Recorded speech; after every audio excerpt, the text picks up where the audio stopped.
രോഗിയല്ലാതെ ഞാൻ കർക്കിടക ചികിത്സ ചെയ്യേണ്ടതുണ്ടോ? വാതരോഗങ്ങൾ കൊണ്ട് ബുദ്ധിമുട്ട് അനുഭവിക്കുന്നവർക്ക് മാത്രം ഉള്ളതല്ലേ കർക്കിടക ചികിത്സ എന്ന് തുടങ്ങി നിരവധി ചോദ്യങ്ങളാണ് എല്ലാവർക്കും. കോരിച്ചൊരിയുന്ന മഴ പെയ്യുന്ന സമയമാണ് കർക്കിടകം. കഠിനമായ വേനൽ ചൂടിൽ നിന്നും മാറ്റപ്പെട്ട നമ്മുടെ ശരീരത്തിന് നിർത്താതെ പെയ്യുന്ന മഴയുടെ തണുപ്പ് ബുദ്ധിമുട്ടുകൾ ഉണ്ടാക്കുന്നു. ഉദാഹരണത്തിന് ദഹനക്കുറവ്, വയറ് കമ്പിക്കൽ, വിശപ്പില്ലായ്മ, സന്ധിവേദന, പേശിവേദന, ബലക്കുറവ് തുടങ്ങിയവ.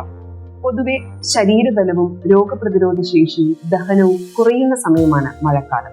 അതുകൊണ്ട് തന്നെ രോഗങ്ങൾ എളുപ്പം പിടിപെടുന്നു. ദഹനശേഷിയും രോഗപ്രതിരോധ ശേഷിയും വർദ്ധിപ്പിക്കാൻ ഉതകുന്ന രീതിയിൽ അകത്തേക്കും പുറത്തേക്കും ചെയ്യുന്ന ചികിത്സാക്രമങ്ങൾ യോജിപ്പിച്ചുകൊണ്ടുള്ള ഒരു പ്രിവന്റീവ് ഹെൽത്ത് കെയർ ആണ് കർക്കിടക ചികിത്സ. ദഹന പ്രക്രിയയെ സഹായിക്കുന്ന, ഇമ്മ്യൂണിറ്റി കൂട്ടാൻ സഹായിക്കുന്ന മരുന്നുകൾ നമ്മളുടെ ആഹാരക്രമത്തിലേക്ക് യോജിപ്പിച്ചുകൊണ്ട് കർക്കിടക കഞ്ഞിയും മരുന്നിട്ട് തിളപ്പിച്ച വെള്ളവും ഇതിന്റെ ഭാഗമാണ്.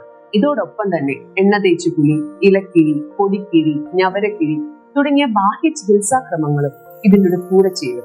രോഗികളായിട്ടുള്ളവർക്കും രോഗികളല്ലാത്തവർക്കും അവരവരുടെ ആരോഗ്യ പരിപാലനത്തിനായി, ആരോഗ്യ സംരക്ഷണത്തിനായി അവലംബിക്കാൻ സാധിക്കുന്ന ഒന്നാണ് കർക്കിടക ചികിത്സ.